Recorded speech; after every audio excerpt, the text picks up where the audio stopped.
So, welcome to the America's Christian Heritage course. There are 56 of us going in June on a tour from Boston down to D.C.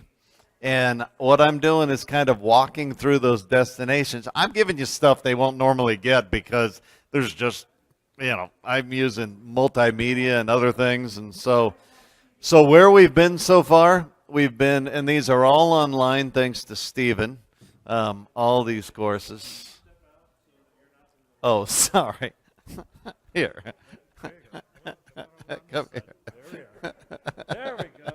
This is how all the leaders do this. You just come over here, and go, oh, okay. Sorry.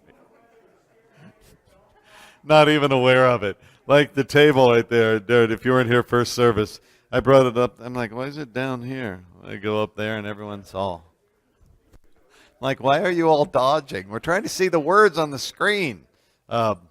Anyway, we've talked about, hello, Rideouts. How are you? Good. So we've talked about Europe.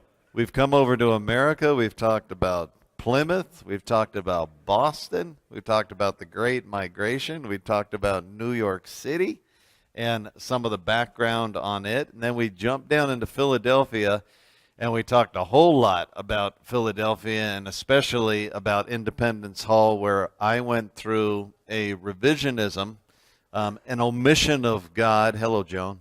An omission of God in their tour guide. And so we got into a big thing, and just so you know, I was talking to someone at the end of last class that we are going to be, hello, CJ. CJ. Hi, CJ.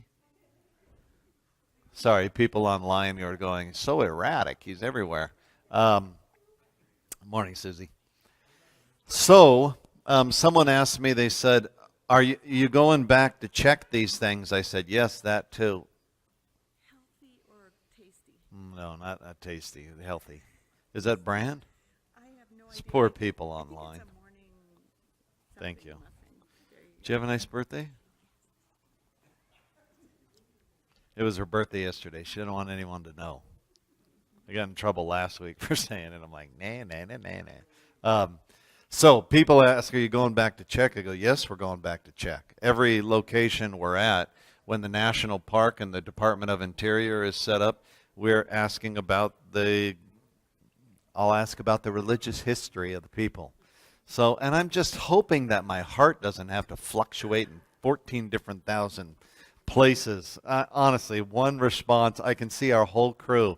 You're going to turn over to me, and I'm going to turn to you and go, well, talk to them. So let me remind you, there was a great thing written by Emmy Bradford, the history, before we get into the Valley Forge. Late history professor at the University of Dallas discovered that at least 50, perhaps 52, of the 55 delegates to the Constitutional Convention professed to be Orthodox. Trinitarian believers who were in good standing at various Christian churches. Oftentimes you'll hear this, well, there weren't many Christians there. Bradford found that there were 28 Episcopalians, 8 Presbyterians, 7 Congregationalists, 2 Lutherans, 2 Dutch Reformed, 2 Methodists, 2 Roman Catholic, and only 3 deists, as I talked about last time. They never tell you that part. And how about this statistic coming from Harvard? It's estimated that nearly half, 24 of 56 signers of the Declaration, 24 of 56 had 18th century equivalents of Bible college or seminary degrees. Thank you for that, wow, Ken. And that's what it should be. 24 out of 56, they would have the equivalent to that. That's how we are not trained, in the Bible nowadays, but that's the type of Bible that they would have professed. Bill, that's yours. So that whole packet of stuff I promised you. So let's talk a little bit about Valley Forge. When we turn from Philadelphia, 18 miles away, about 18, 20 miles away, is Valley Forge. What is Valley Forge known for? During the Revolutionary War, right? 1777, 1778, the winter. What happened? I'm going to let you see these couple video clips, and they'll give us some great background to it. But the British had overcome Philadelphia. So imagine where we're going to be when we end up leaving Philadelphia. They totally overcame Philadelphia, and so George Washington moved his crews out, 12,000 of them, about 12,000 troops, moved them out to Valley Forge where they'd stay for 6 months from December to January, regrouping, everything. But as you know, they went through a real harsh winter. Be showing you in another video clip what it was like for soldiers. Somebody at Valley Forge, one of the on-site people, talk about what it would have been like for the soldiers living there. But does anybody know how many of them died at Valley Forge? A lot. Good one. Of the 12,000, almost they estimate somewhere between 1,800 to 2,000 of them died in 6 months. How many people would have said, this obviously isn't God's will? See, we run up against obstacles like that, over 24, 25 of them, let alone that many people. Hundreds and hundreds and hundreds. So let's do this first. This is a picture, what he's showing you up here. This is a present Valley Forge, the national park that we're going to see. That's not George. Somebody looks like him. We're going to actually have George Washington, I believe, a guy dressed up as George, get on the bus with us and give us a tour around. Isn't that great? I just love when they're dressed in that. It's like on the Plymouth Plantation. Here's another view of it. Next frame. That obviously wasn't in 1776 or 7 with the bikes. And here's another view. All right, so what I'm going to show you is going to be a little bit of a history video, and then I'll show you the tour of the actual park itself before Life for a Soldier.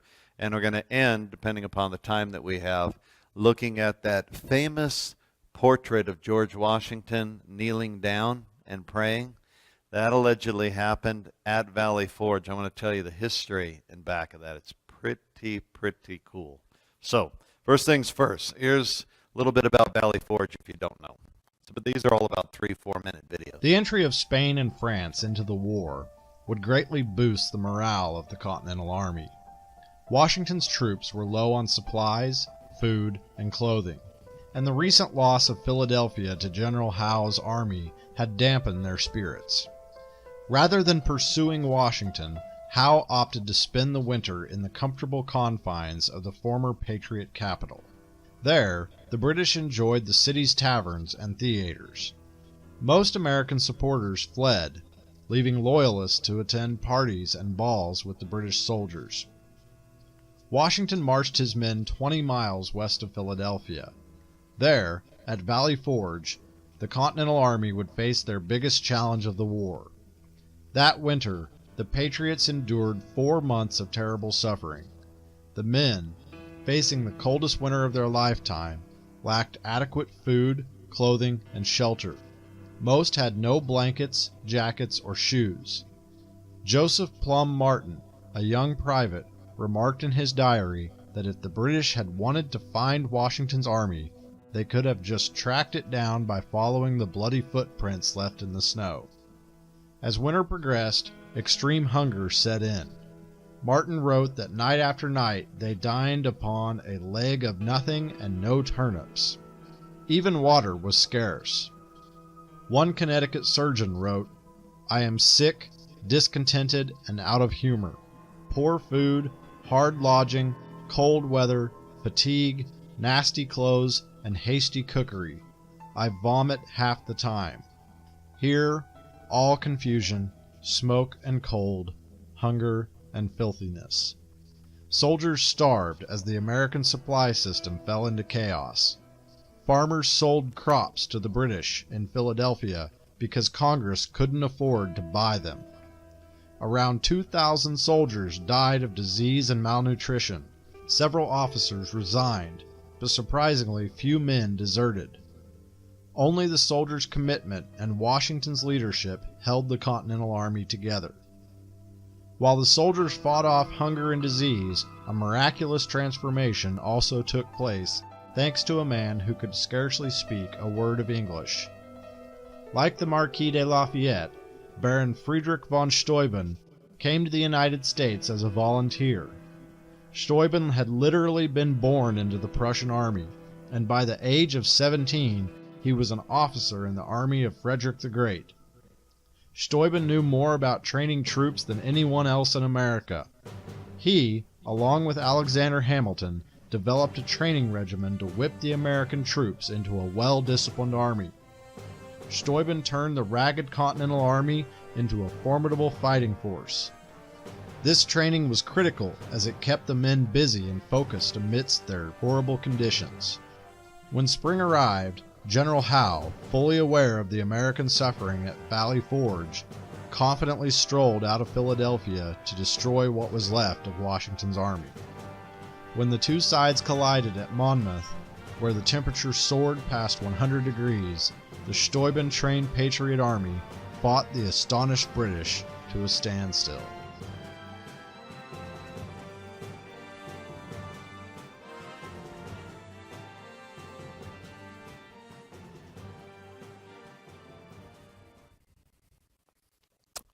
Pretty amazing. Don't worry, we don't have to leave a comment.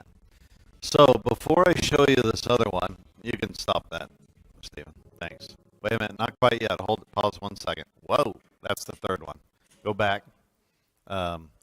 So while he's going through the second one, so I want you to think about all that they went through, even as you're watching this 4-minute video. As you're watching it, I want to tell you about the women at Valley Forge. A lot of times when you think about the troops there, how many people think about the thoughts or the things that the women did at Valley Forge? Believe it or not, they played a big role. So there's going to be no words on this, but I want you to see Valley Forge, and then I want to tell you about some of the women and what they did as you're watching this. All right, go ahead.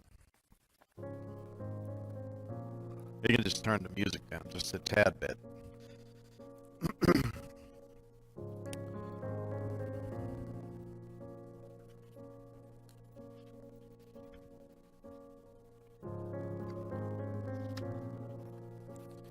Women present at Valley Forge. Don't worry, that'll stop in a second.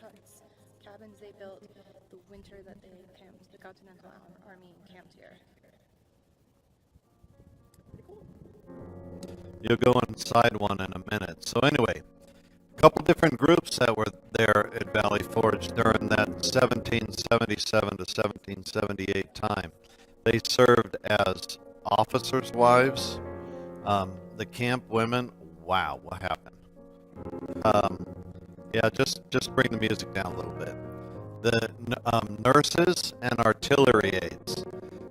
Martha Washington, George's own wife, was there during the time. She arrived in the beginning of February, left in the beginning of June. Can you imagine that? Talk about stand by your man. Much of Martha's time at the encampment was involved in running the household at Washington's headquarters. This would include organizing daily meals for staff, entertaining guests, officers, wives during at the time. The secretary to Baron von Steuben wrote this: "In the midst of all of our distress, there was some bright side of the picture which Valley Forge exhibited. Mrs. Washington had the courage to follow her husband to the dismal abode." Another lady by the name of Catherine Caddy Litfield Green. She was another of the officers' wives that was there. She was the wife of General Nathaniel Greene, which many of you know, the newly appointed quartermaster general of the Continental Army at Valley Forge. Katie, she went by this, was 24 years old. 24 when she arrived at Valley Forge in January of 1778. She entertained officers, took part in just whatever she could do to help the men to get by. Lucy Flucker Knox was the wife of General Henry Knox, the commander of the Continental Army Artillery. She was one of the youngest of the officers' wives at the age of 22 to arrive at Valley Forge encampment. She didn't get there till May, so she, smart lady, she got there in spring.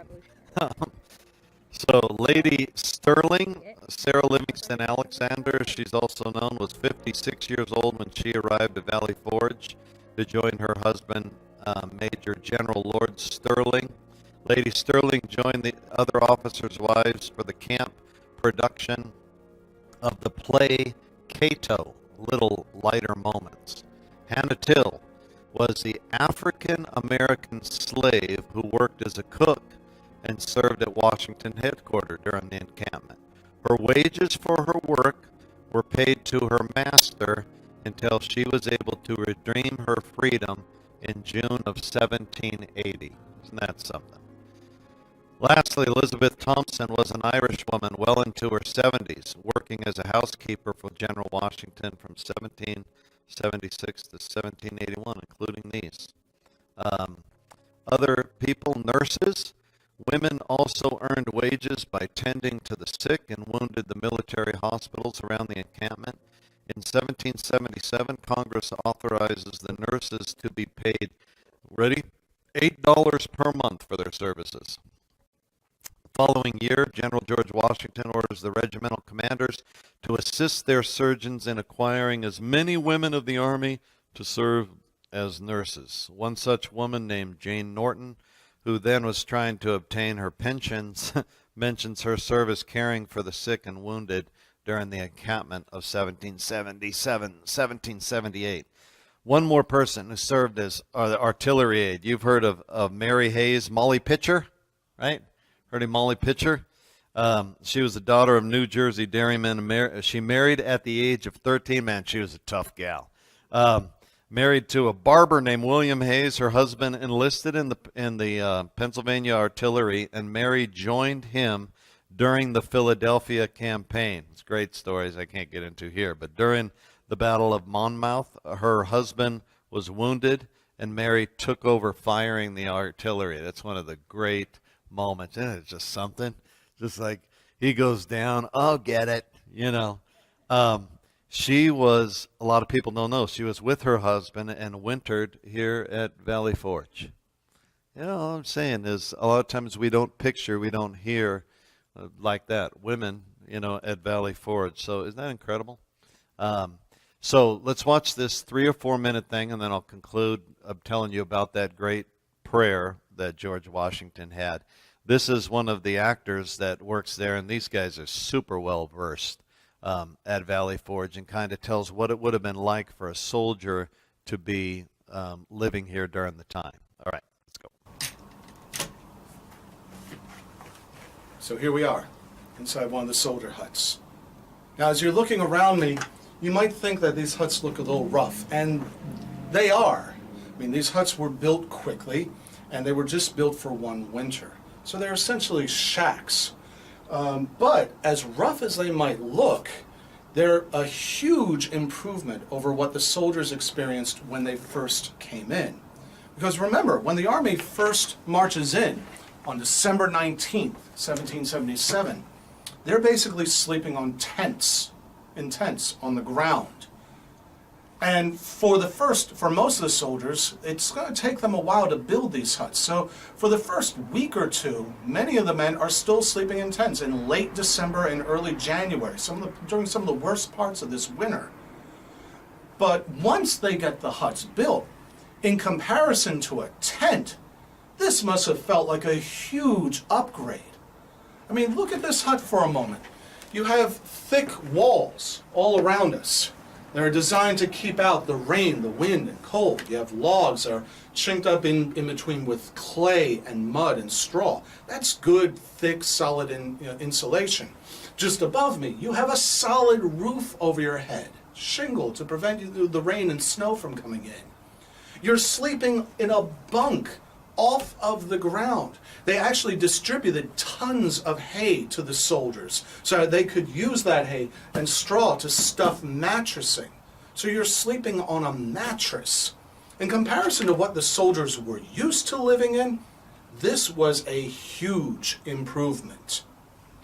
However, there was a problem. These huts might have been very warm, and protect you from the wind and the rain. and the snow. But they can't protect you from bacteria, can't protect you from viruses. Disease could spread like wildfire through one of these huts. Imagine 12 men living in one of these huts. You're malnourished, you're not getting fed properly. The men are outside most of the day doing various other chores and labor, building more huts, collecting firewood, doing all the other work that's required to keep this army going. They come in at night at the end of the day, overworked and malnourished.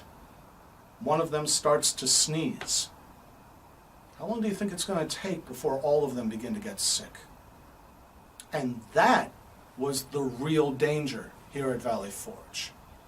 These huts can protect you from the elements, but nothing was going to save you from disease. And disease was the real enemy here. I mean, it's just amazing to think that 2,000 of them died. That's a lot. That's Chester. Imagine the whole town dying. I mean, in a 6-month period was the full range, even though they had to endure those 4 months. But I mean, it's staggering. So, on Washington's end, does anybody know during the Revolutionary War how many times the military was camped at different major times when they were majorly camped? Know how many times they were in encampment? 8 times. So 8 times. This Valley Forge was the third of 8 times. So you got to think they've still got a far ways to go. Where was the Revolutionary War won? What town was it? Yorktown, way down south, right? And third, only the third of 8. So does anybody who's ever led anyone anywhere, how do you think that felt for George Washington? What do you think he went through? His diaries and words at the time are just staggering. So, did this man often drop to his knees? Yes. So I want to finish reading you something. There are accounts all the way back at his estate at Mount Vernon where his grandkids report to have seen him reading his Bible and praying. A lot of times you don't hear about those things. Well, there was another gentleman there by the name of Isaac Potts. This is back at Valley Forge. He had been a resident for 26-year-old at the time of the encampment. He was a Quaker. He opposed the war, sided with the Brits, but remained at Valley Forge during its occupation by the forces. He supervised the grinding of the grain which Washington ordered neighboring farmers to bring to his army to keep them alive. So he gives an account of Reverend, there's only one account of this Reverend Snowden, who actually that gives the account of Potts's personal testimony, having seen Washington go down on his knees. That great painting, there it is right there. Here, let me just read this to you, and I'll conclude with that because my time's up. This is what he writes. I was riding with him, Mr. Potts, in Montgomery County, Pennsylvania, near Valley Forge. This is a minister, Reverend Snowden, recounting this, where the army lay during the War of the Revolution. Mr. Potts was a senator in our state and a Whig, W-H-I-G. I told him I was agreeably surprised to find him a friend to his country, as the Quakers were mostly Tories, that is, of the Brits. He said, quote, "It was so, and I was a rank Tory once, for I never believed that America could proceed against Great Britain, whose fleets and armies covered the land and ocean, but something very extraordinary converted me to the good faith." What was that, I inquired. He said, "Do you see that woods and that plain?" It was about a quarter of a mile off from the place we were riding as it happened. There, said he, laid the army of Washington. It was a most distressing time of the war, and all were for giving up the ship but that great and good man. In that woods, pointing to a close in view, I heard a sound as of a man at prayer. I tied my horse to a sapling and went quietly into the woods, and to my astonishment I saw the great George Washington on his knees alone, with his sword on one side and his cocked hat on the other. He was at prayer to the God of the armies. You can come on in, I'm just reading something. Beseeching to interpose with his divine aid, as it was his crisis and the cause of the country, of humanity, and the world. And he finishes saying this: such a prayer I never heard from the lips of a man. I left him alone praying. I went home and told my wife, I saw a sight and heard today what I never saw or heard before, and just related to her what I had seen and heard and observed. We never thought a man could be a soldier and a Christian. But if there is one in the world, it is George Washington. She also was astonished. We thought it was the cause of God, and America could prevail. Is that awesome or what? All right. Next week we go to Gettysburg, and I will tell you how tens of thousands of people, actually soldiers, were converted to Christianity during the war in revivals that went on throughout the South and the North. More later. I'm done.